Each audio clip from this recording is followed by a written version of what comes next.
Welcome to another episode of Team Anywhere, where CEOs, leaders, and experts at building teams, companies, organizations, and amazing cultures share how to lead from anywhere in the world. I'm your co-host on the East Coast, Ginny Bianco Mathis. And I'm your co-host on the West Coast, Mitch Simon.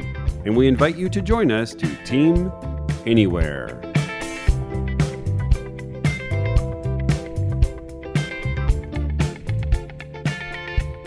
Today on Team Anywhere, we speak with Alicia Hegarty, Strategic Wellness Lead at CPL, Future of Work Institute in Dublin, Ireland. Alicia shares her personal story of how she became interested and then the expert on wellness in the workplace.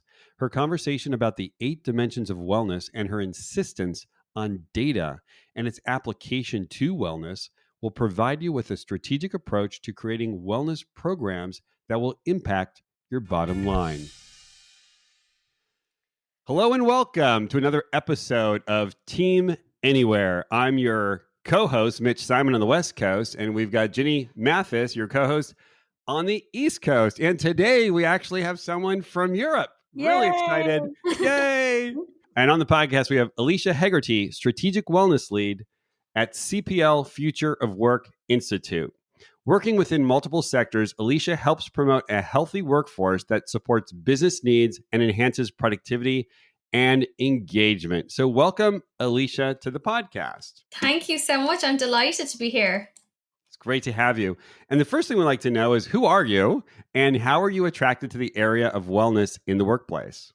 Yeah, so as you said, I'm Alicia Hegarty, a Strategic Wellness Lead for CPL's Future of Work Institute. It's a bit of a tongue twister. CPL are known here in Ireland, where I'm based, as Ireland's leading talent transformation business. And essentially, we offer things like recruitment services, managed services, solutions, and consultancy, which the Future of Work is our consultancy brand. And so I lead wellness as a service for our clients. And my attraction to wellness, as you asked, really comes from my personal experience. So it kind of dates back to when I started in my first leadership role. And actually, my own health started to diminish, and I experienced burnout. I was chronically fatigued, partially because I was doing so much and I was very ambitious and I was a yes person and I was saying yes to all variety of different projects to help drive my career without really looking after myself as well as I should, despite knowing what I knew about well-being, ironically. And that was when I was working in HR, where most of my experience was at the time. Alongside my HR career, I'd also been very, very interested in health and fitness, and I'd studied as a nutritionist and a fitness instructor and, all of those lovely things. And so what I've done is combined my experience, in HR, my own personal experience and the expertise that I've learned in the health and fitness industry and from working with clients on their wellness strategies. Hey, well, thank you for that. The way I found out about you, Alicia, is I was going through the internet here in my little studio here in San Diego, and I was trying to find something on wellness, something that really captured wellness, because most people say the word wellness, they don't even know what it really means. And lo and behold, there was this article that you had written, and it had basically broken down wellness into 8 different areas, which I'm sure I want you to talk about. I was able to take that article, bring it into my client, which is Host Healthcare. And then they were able to really understand the stressors, let's say, in their lives. And now they're going to promote that into their company for this next quarter. So maybe you could introduce us to those different stressors. And of course, what I want to know is, what is the most, the biggest stressor in your life right now, and how do you take care of yourself? The biggest stressor in my life, I suppose for everyone, is probably COVID. At the moment, the pandemic's having, different stressful impact on a lot of people. I actually, I wrote an article on my LinkedIn page at the start of the year around my own experiences about having to quarantine when I presented with some COVID symptoms. And at the time, I noticed some old anxiety issues starting to reoccur. And what I realized is that although I had a slight little dip, and we're all human, sometimes I'm like, well, I'm a wellness professional, so I can't show that I'm stressed or that I ever get sick.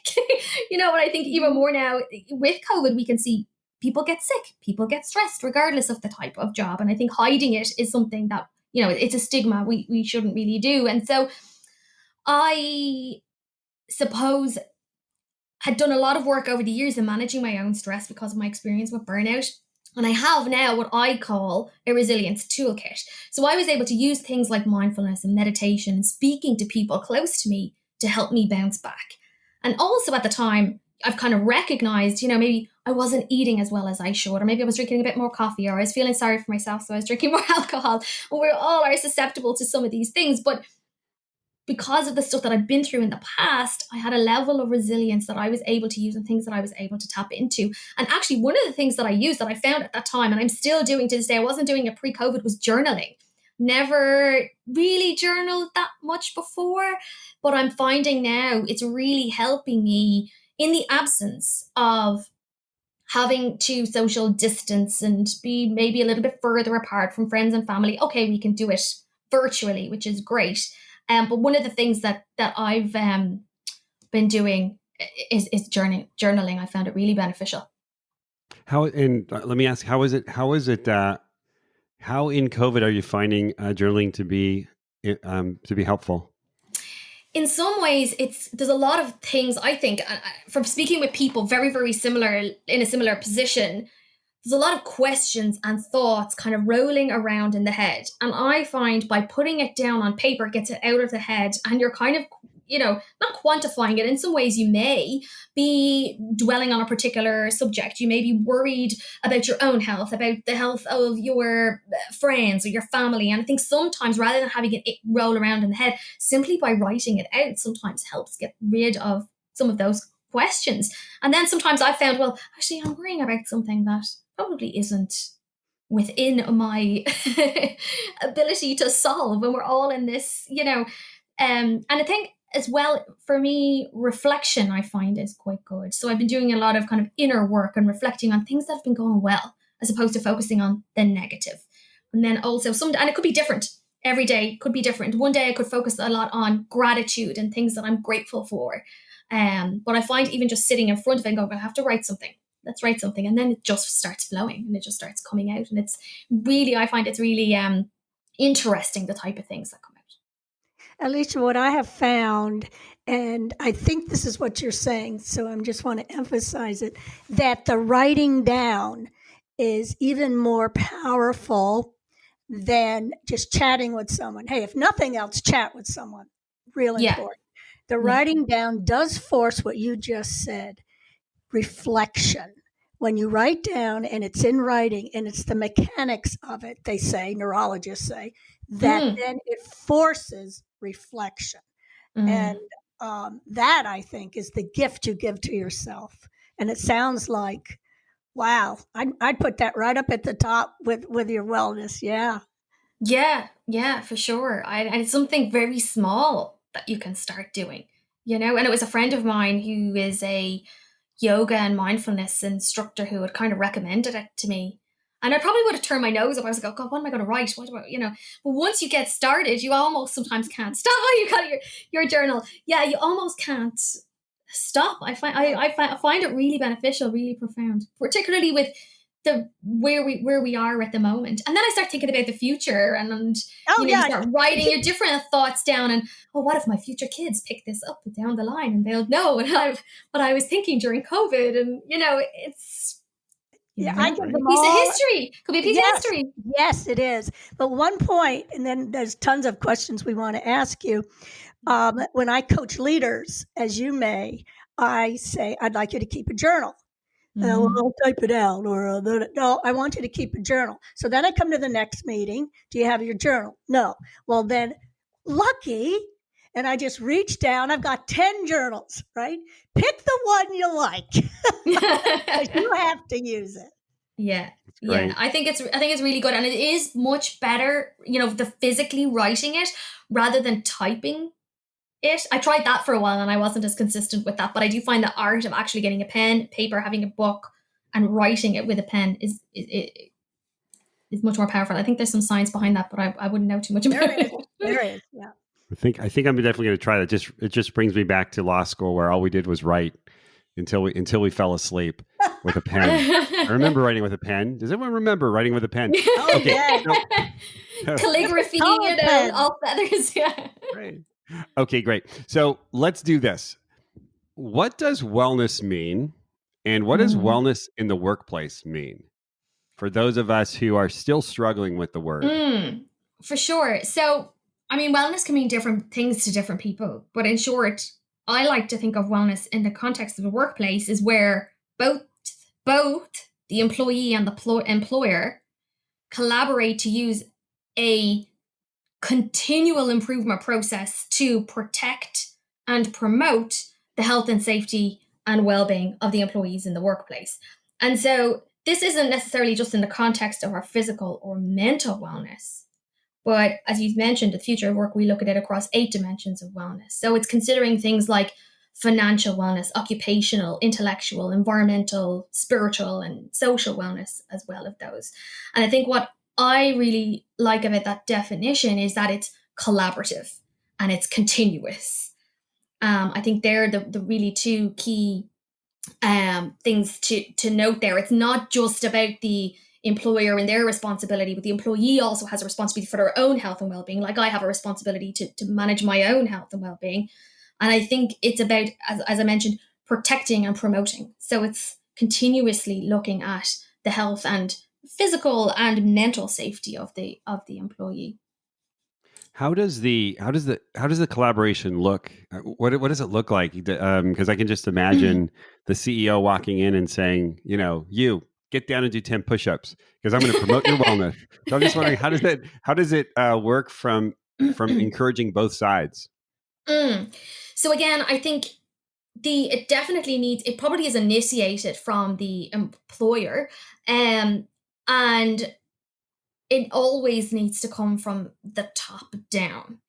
And generally, what I see in some cases, wellness is a tick box exercise. We just want to be seen to be doing and have a wellness program. And if it has a little bit of an impact or not, sure, great. They just want it for an attraction piece maybe, or it's a promotional piece. But I think if it is to be really effective, employers need to consider it across A, how it can impact their bottom line, but also B, then how it can impact the employee. So for example, we know healthy employees are happy employees, are more engaged employees, and more engaged employees are going to be more productive employees. So it has a business benefit, and this is why we call it strategic wellness, is because it can have a specific business benefit for an organization. And there's tons of research around, and we have a white paper, workplace wellness, time to get strategic, which talks around all of that in terms of how it can support your attraction strategy, your retention strategy. And that collaboration obviously needs to start with a cultural change as well. So it's all well and good, as I mentioned, to provide certain things that maybe educate the employee. So we all generally will know you have to eat well, move, relax, sleep well in order to be healthy. A lot of traditionally wellness programs will focus on educating the employee and very little at kind of mitigating the stress. And so with that collaboration, I think that it really needs to come from a place where an organization is really building it into their strategy and is building it into their culture. And in order to build it into your culture, it needs to be more than, here's a few wellness exercise videos that you can do and we'll do a stepped challenge. They need to look at it from their attraction strategy. Where does it fit in your recruitment process? How can you attract people? Is it included in your induction program? How are your managers trained to manage people in a way that doesn't diminish them, but encourages well-being and therefore productivity? And looking at it right to when someone exits, because work-related stress is probably the number one stressor that we know of that can contribute to burnout, but also one of the number one reasons people leave organizations as well. So when they look at it across all of those touch points, I think you automatically can build it into your culture. And when it's built into the culture, it's almost seen as a norm. And as part of that, then you would also have potentially a strategy, but a promotion of employees taking ownership of their own health and well-being as part of your wellness program. And then I love what you're saying, because, just I think as someone who goes in a lot of orgs, we do the culture and we do the values. And I don't, in my history, I don't remember us doing a lot of like, well, one of our values is health and wellness. And that's, I think, what you're implying. How would, or how have you gone into a company where you've built that, let's say, collaborative relationship between employees and the employer, so that employees say, yeah, I really want to take this on and I'm going to do it. And it's actually, I'm going to take responsibility for it instead of just depending upon my employer.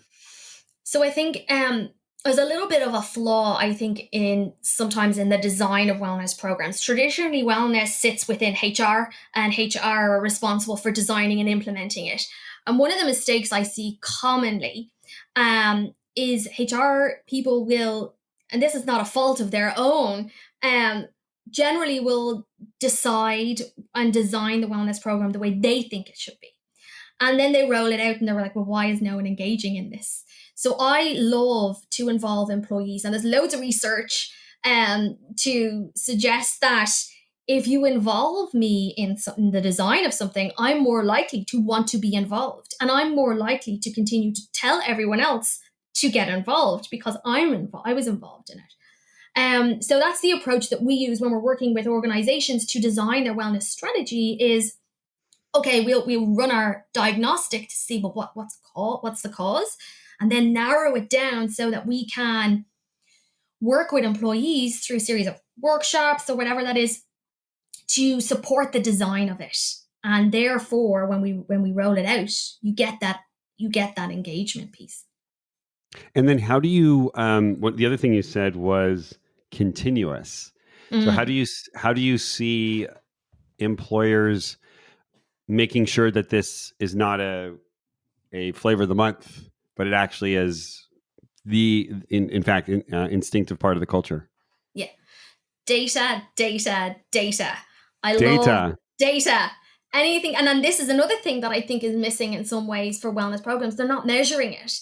Or if they are measuring it, they're just measuring, well, how many people were engaged in our wellness app.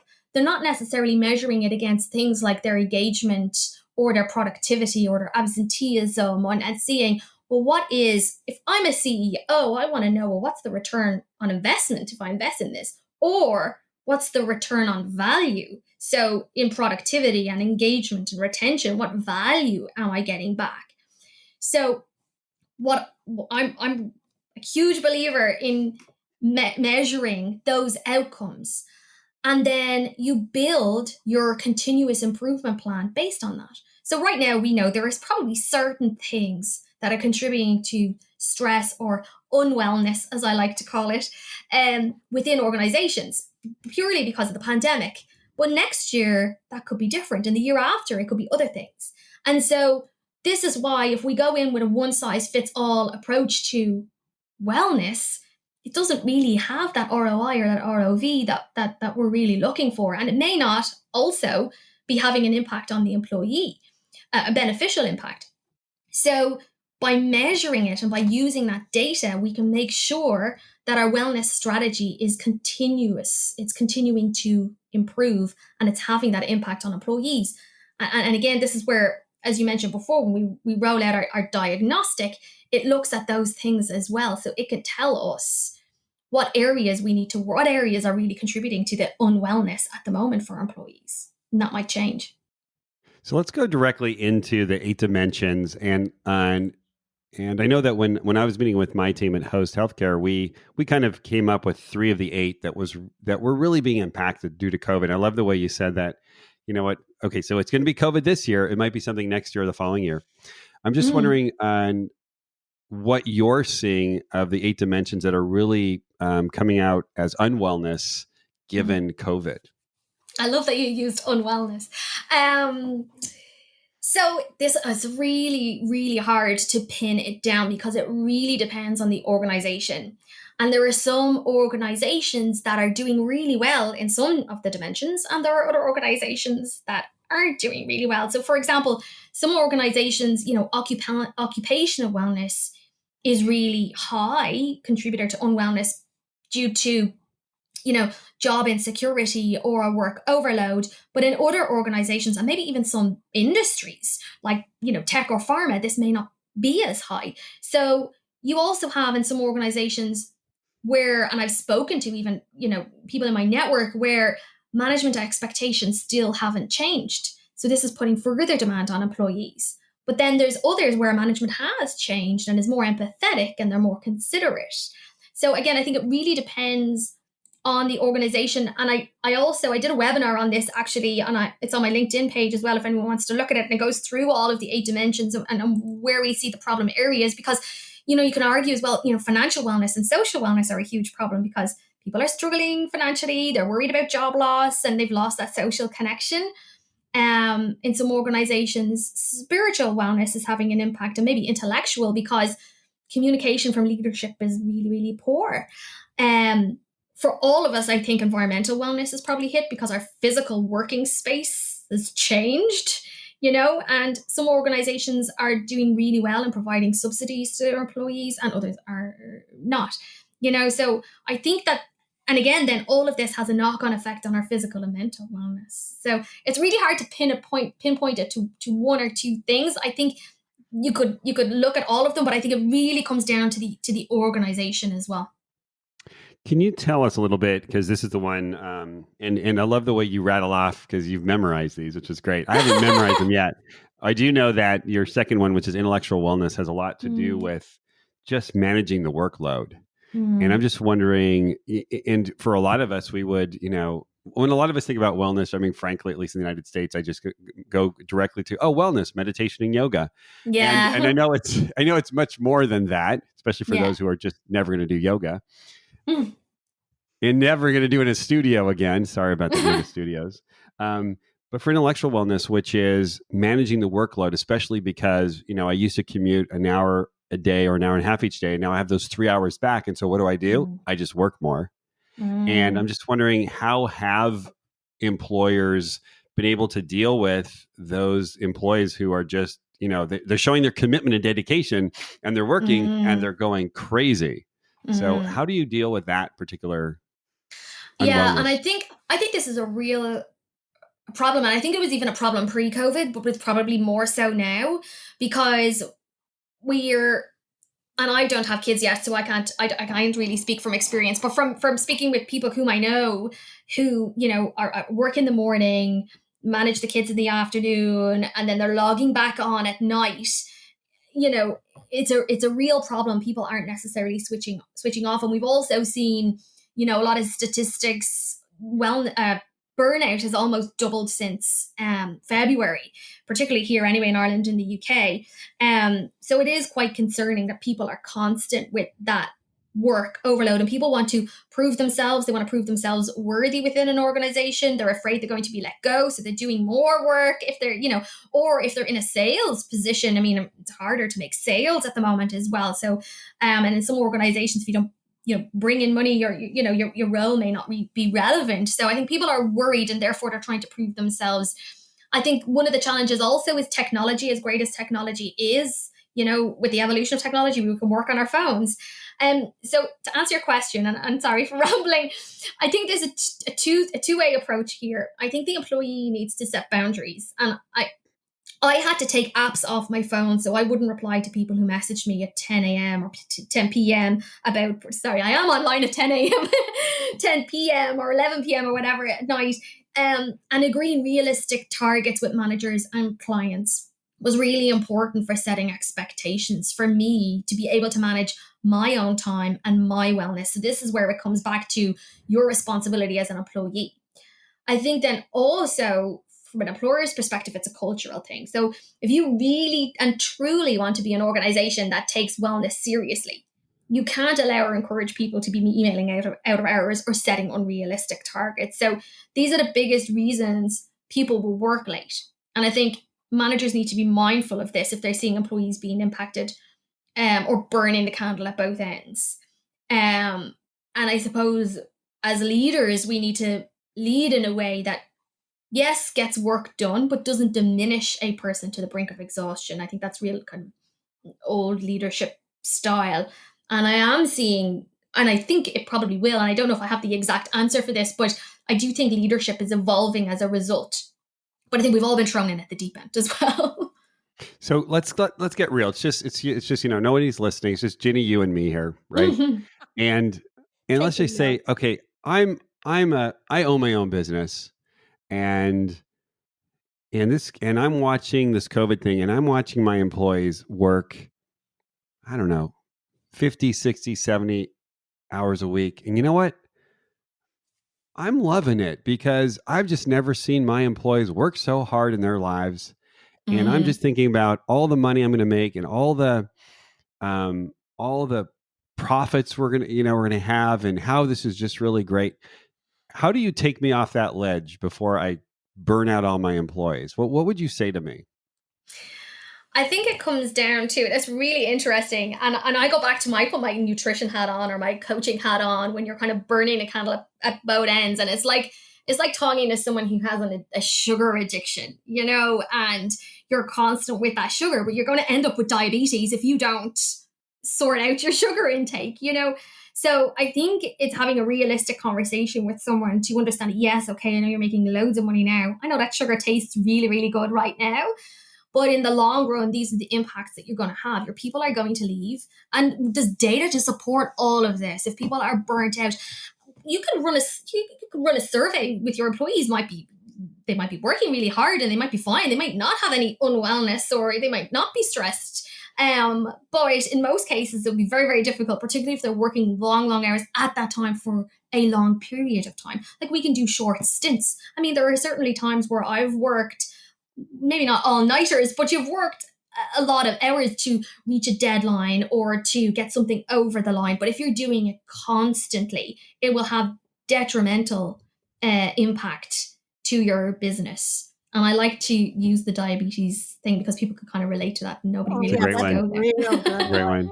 Drunk on sugar. Yeah. Let me ask the next question again. I'm going to go back to I'm this entrepreneur with running this really growing business, and most likely, let's say I'm in my 40s or my 50s.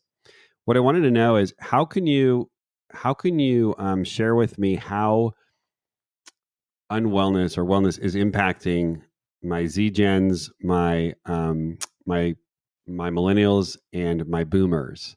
And what are you seeing? Are you seeing a disparate differences between these, or is it all kind of collected? And again, how would you consult an organization to look differently at these different age groups? Yeah, that's a good question.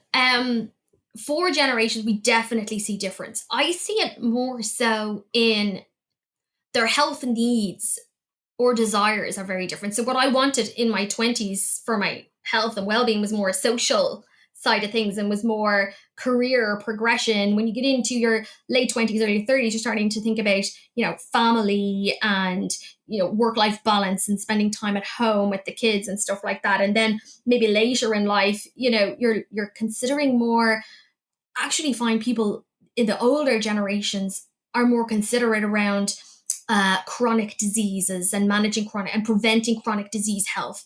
You're starting to see different health needs. And as that, you're seeing different stressors. People of an older generation may be carers at home. So there's different external stressors that they may have. They're probably at a stage where, not like you're in your mid-20s or 30s, where you're trying to drive your career and you're studying and you're progressing. I know now you can still study at any age and all of those things. I'm being very generalist at the moment, but in general terms, that's what we see is, so, for someone in their 20s, we may see intellectual wellness, occupational wellness, social wellness, maybe key areas to focus on for those. In other areas, your baby boomers or your millennials, you might find that, financial well-being, because they may be looking to buy, get mortgages and buy houses and cars and, different things like that might be more important to them, might be a stressor for them. Maybe they're paying for education. All of those different things are a concern there. And then maybe other benefits for people of older generation are in terms of carers leave, all of those things. We don't call them wellness, but I would class them as like atypical wellness solutions. It's not a yoga class, but it's helping people's well-being. If you can provide carers leave to someone who may be caring for an elderly parent or something like that. So, in a work context, but also in a personal life, context, that filters into what people are looking for in their employment, in their workplace environment. I worked with an organization who had mostly financial institution that had mostly older generation, people who would stay there very, very long term, very, very committed long term to their career. And so even from like how you communicate your wellness program, it matters per generation. So if you're a younger workforce, people will be more engaged with tech, but there's no point putting tech into that particular organization, because they don't engage as much with tech. So they are better with seminars and things that are a little bit more social, as opposed to things that you would do on an app where you're tracking your steps and you're doing steps challenges. So you're looking as well as, well, what are people going to engage in across generations as well? And that's a key consideration too.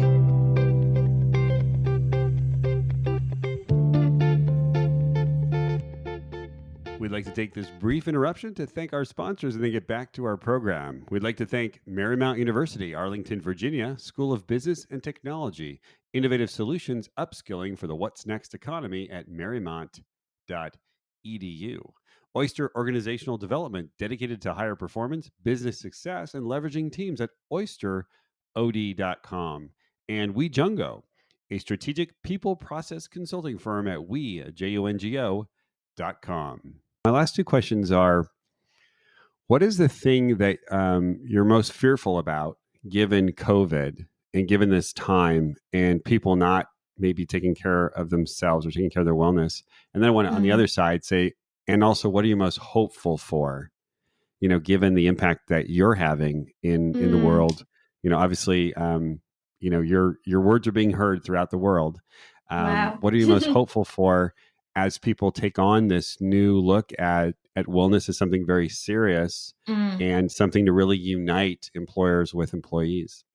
Yeah. I suppose I'm most hopeful for people taking a strategic approach. I think, and I'm a little biased, but I really do think, taking a strategic approach, I think, is where wellness will evolve to, if it's not evolving there already. And that's one of the things that I'm really passionate about, because I think it's beneficial for both the employer and the employee. And as well, taking a root cause approach. So looking at, well, what's actually contributing to unwellness in our organization, as opposed to just, sorry, I don't mean just educating people. It's important to educate people, but simply only doing that is almost like a Band-Aid approach. So we do need to, there's no point in saying, like, you said free fruit on a Wednesday and a steps challenge and but we're still putting pressure on employees and there's things going on in the organization that are contributing to stress, COVID aside. One of the things then, I suppose I'm fearful mostly of the impact on people's mental health, with working from home, with limiting the social interaction. And some companies are doing this really, really well, but I think even the companies that are doing it so well still don't know. And we won't know the full impact of this. I know there's some research coming out. Burnout has been on the rise. It's hard to juggle, and we're all fearful going into winter here anyway. Will we have another lockdown? What's that going to be like coming into flu season?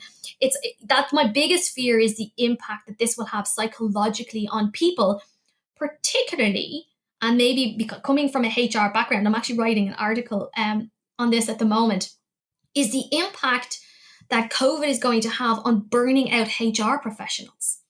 Because technically, they're our front line for our organization. Oh, yes. And they are dealing with a lot. They've had to step up a lot. It's a people-centric role, looking after employees, coaching managers and employees, having those difficult conversations, preparing to work from home, then bring people back to the office, then work from home again. They're kind of juggling back and HR forth. jobs are open everywhere. And I've spoken to a few people actually spoke with a psychologist friend of mine yesterday, and she has seen an increase in demand in providing psychological support to HR professionals who are burning out. And that's one of my biggest fears. Mental health is going to impact us all. Mental ill health will impact us all. But one of my biggest concerns at the moment is around the burnout of HR professionals, because it's that old looking after others and not looking after yourself for that, Right. Yeah. Wow, this has been great, Alicia. So, okay, please let us know, how can we find you? What would be ways to find you and where to find you, so that we can learn more about the 8 dimensions, learn more about your services? I'm assuming you've got clients here in the United States. We have some, mostly. So a lot of the US firms that we work with have European hubs here in Dublin. Okay. So most of those that we work with here, through here to the US, if that makes sense. I see. That's great. So the best way to find me is on LinkedIn, Alicia Hegarty on LinkedIn or Twitter, and also on the CPL website. You'll find all of our details there on the CPL website, /Future of Work Institute. You'll find all of those details there, or email me, alicia.hegarty@cpl.ie. All right, great. Well, thank you so much, Alicia. This has been just a pleasure. Thank you. I really enjoyed it. Just fabulous. Thank you. Great. Thanks. So anyways, thank you again for all of our listeners for coming and listening to another incredible episode of Team Anywhere.